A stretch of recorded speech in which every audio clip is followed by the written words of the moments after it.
So, obviously, you know the question. Well, the answer to the question is kind of obvious. We could get out of here quickly. It's no. But certainly, if numbers matter, it's definitely not reasonable to believe in God. You know, humans created lots of gods over their history. Every single thing that happened to humans involved a god at some point or another over the time. The sun, the moon, the planets, the winds, the oceans. There have been over at least estimates of 1,000 different gods over human history. Okay?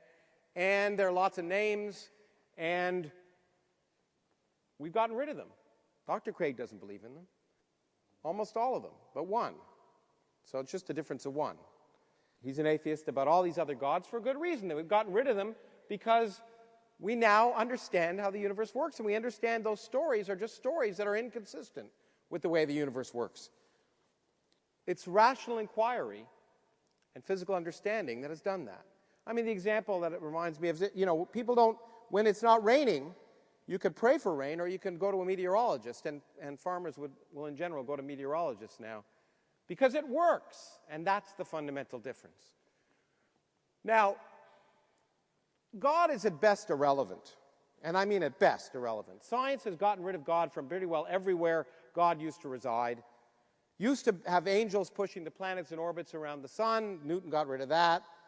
Used to be special creation, as we'll get to this. Every species looked like it was fine-tuned for the conditions in which it lived, meaning there had to be design. Does that argument seem familiar to you? Have you just heard it? Okay, well, that was the argument that was applied to life, but Darwin showed, in fact, natural selection and genetic mutation could easily, in fact, not only could easily, but does explain the diversity of life on Earth. Biochemistry, while we don't yet know the origin of life on Earth, is quickly convincing us that there's no divine spark, nothing difference between animate and inanimate matter except for biochemical processes. And I suspect in the lifetime of almost everyone in this room, given that most of you are younger than us, we will, in fact, learn how chemistry turned into biology. We also learn that even matter can be created and destroyed. Physics has taught us that, and as I've written and we've discussed, we can learn that universes can be created and destroyed. No problem. So many of the things we needed God for are no longer there. But it's worse than that, of course. Why are some people hanging on to that one remaining God?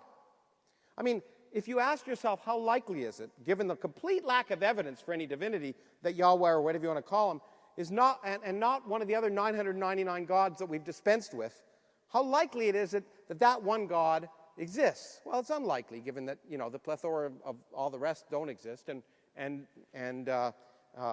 Christian apologists would argue against all the rest.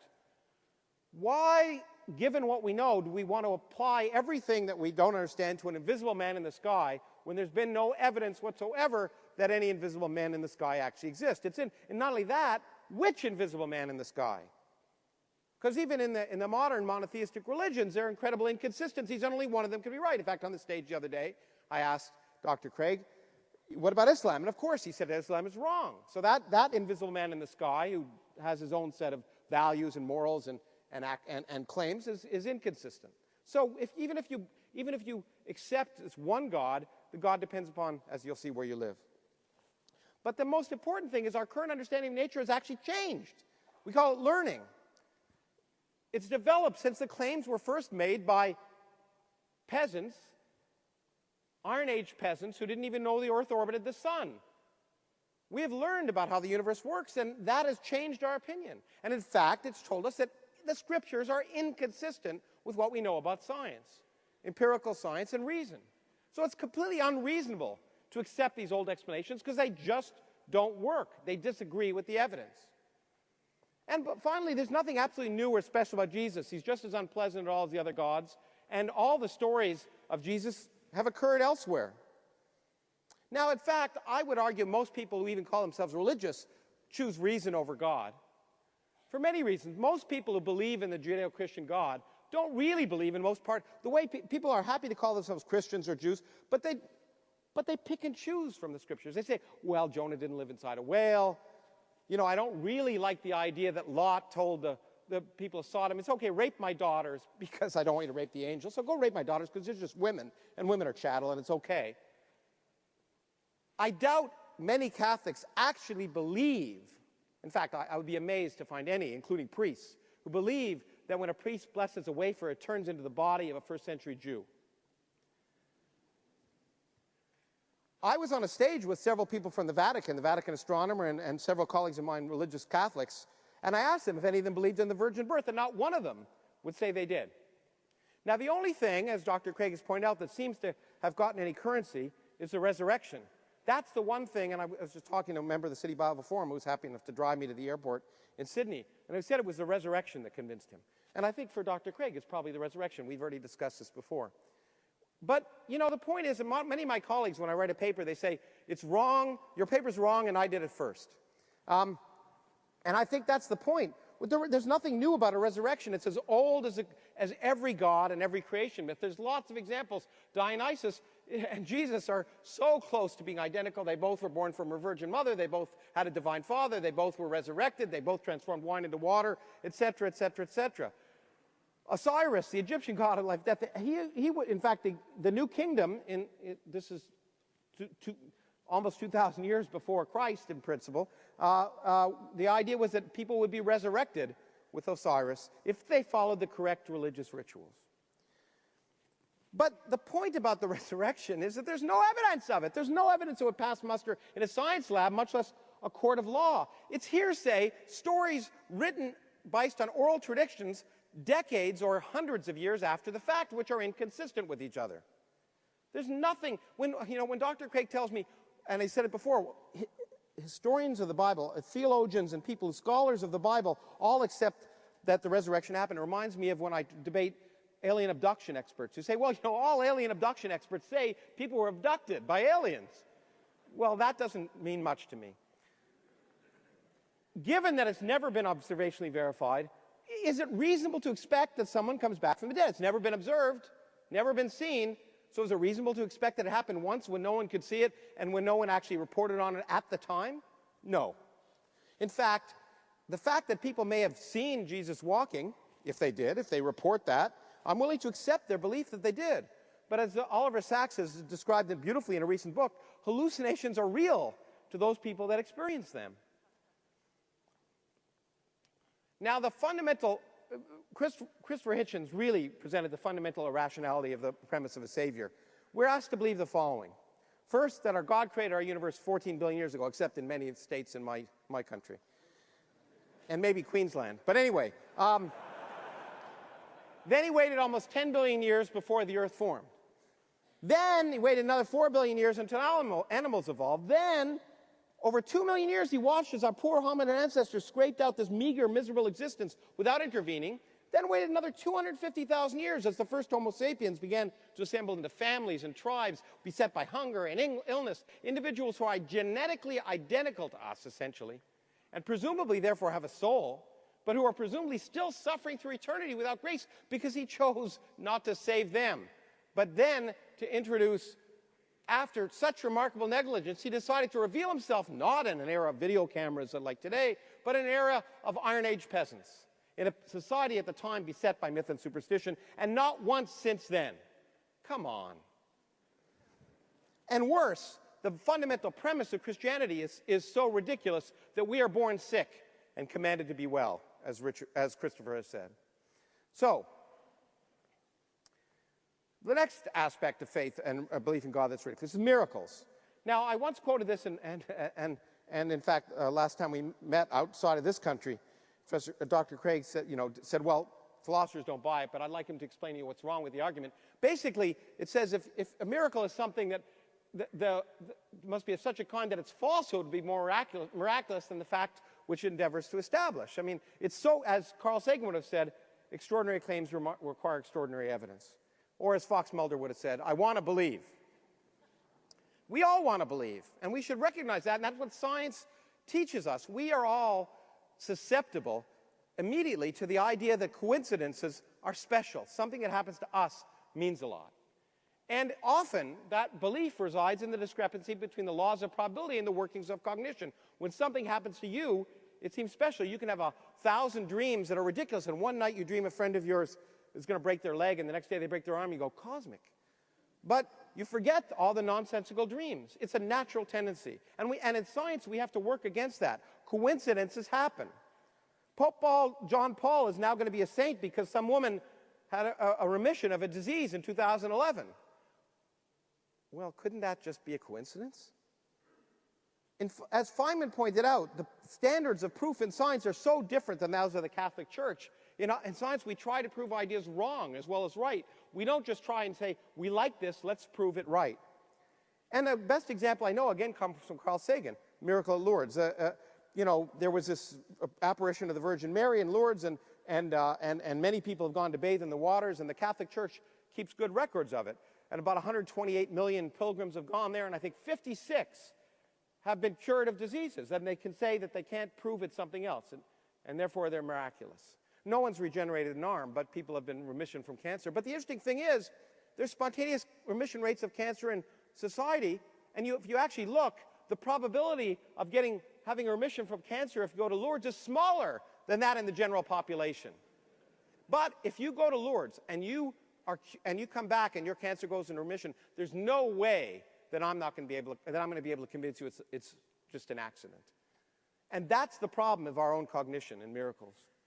Now, the other thing that's obvious about what makes it unreasonable is the God that we've created is not the kind of... if you were a God, omnipotent, would you be so petty and jealous? Would you say, hey, let me get you to almost kill your son to see if you believe in me? Okay? Or, you know what? I want you to prostrate before me 5 times a day to show you love me. If you had an ant farm, would you kill the ants if they didn't look up at you every day and tell you how wonderful you were? Okay? It's just kind of, for an omnipotent being, he's pretty petty. Or she. And even Christianity, which is supposed to be this loving religion, says, believe in me or go to hell for all eternity. Gee, thanks. Or, based on here's what I want to do. I'm going to kill my own son and torture him to absolve humanity from original sin associated with a non-existent forebear, Adam. It's nonsense. And if it was reasonable, it wouldn't depend on geography. What you believe depends upon where you come from. It's the U.S., you probably believe in the Bible and Jesus. If it's India, it's probably Brahmin.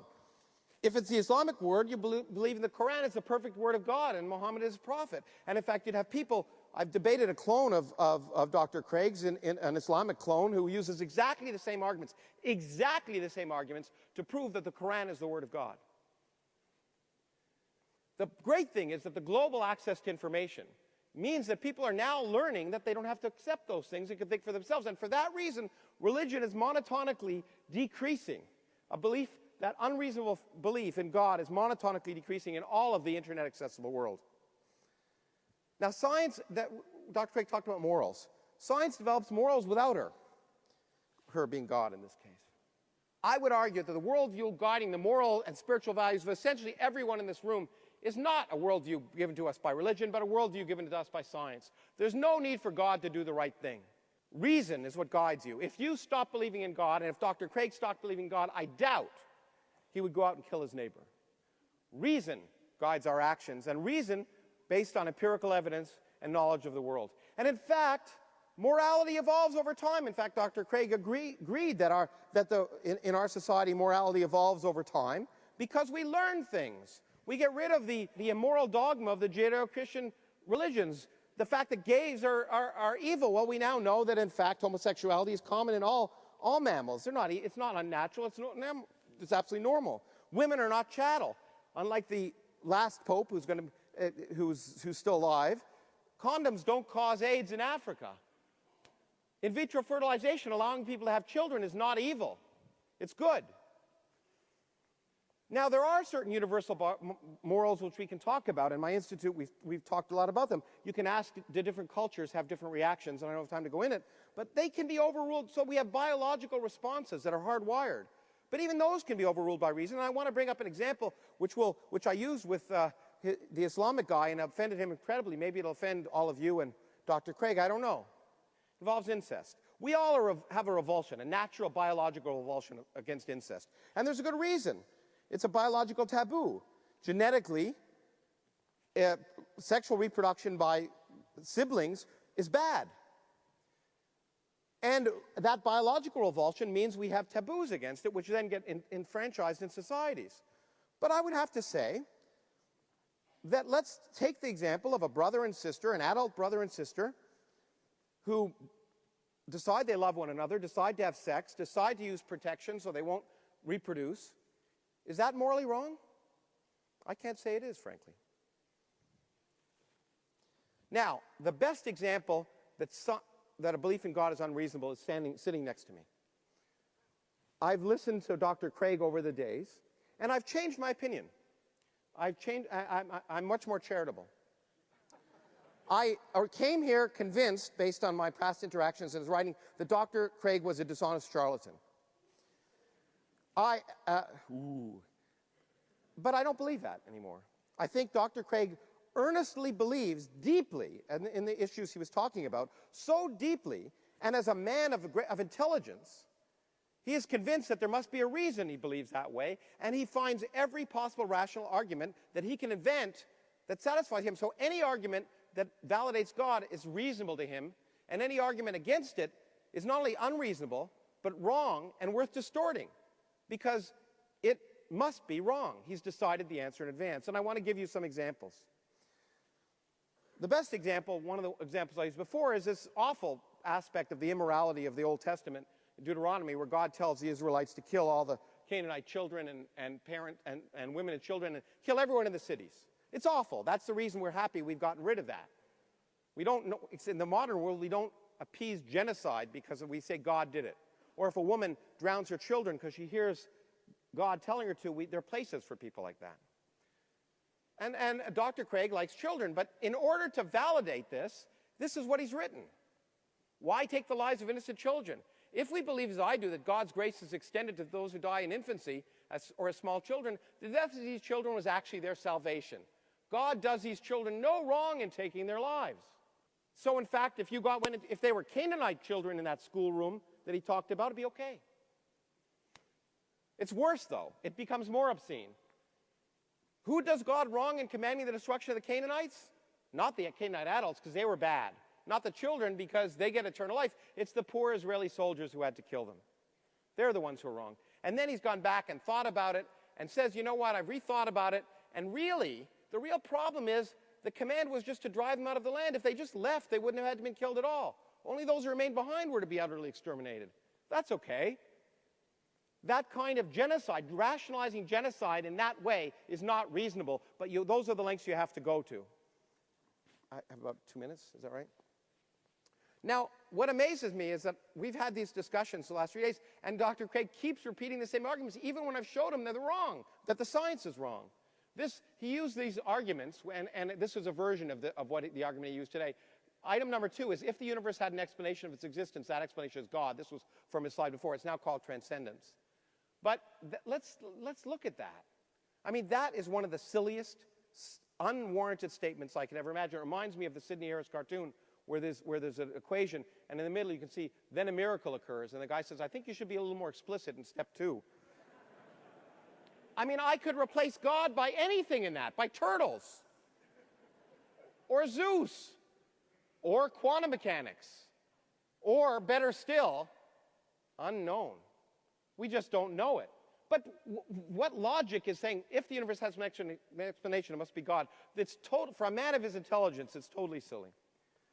Now, I just threw these things in. He keeps quoting Alex Vilenkin that this theorem works. Alex Vilenkin, wrote me an email after our first debate saying, you know what? It doesn't work when there's quantum gravity. It's not true. It's not even true in the multiverse. But he's so convinced that these arguments must be true, he won't listen to the fact that they're not. Fine-tuning? You've already heard it. Life was fine-tuned. We got rid of it with Darwin. The universe can involve natural selection and the fundamental constants if there are a number of universes, for example. But the main point is, just like the fact that you and I are not fine-tuned for our existence, we get backaches because we're not designed to be sitting at computers, the universe actually could be tuned much better for life. This argument that it's fine-tuned for life is nonsense. And the last thing, Dr. Craig used 5 syllogisms. The problem with syllogisms is they're only good as the initial postulate. Once you accept that blindly, then you come up with nonsense. Let me give you an example. All mammals exhibit homosexual behavior. William Lane Craig is a mammal. Okay, I think you see where I'm going. It's nonsense. It's nonsense. And it's nonsense because the premise is wrong, and you have to be much more careful in your premise. You can't be so simplistic. And the last thing, I will say, is that Dr. Craig the other day said the biggest problem for him in terms of understanding and believing in God was the problem of human suffering, and in this case, the suffering of animals. How could a compassionate God let animals suffer? Well, his answer is a compassionate God wouldn't, and therefore they don't. They're not self-aware, and they don't suffer. Now, the point is, and I guess I won't show it. I was going to show these videos. They're kind of remarkable. A group did a video saying, you know what? All the scientists say that all these statements about pain receptors and prefrontal cortex and all the things Dr. Craig was talking about are wrong. Every single scientist. Dr. Craig then did a podcast saying no and distorted it. They responded, and it's kind of amusing to listen to.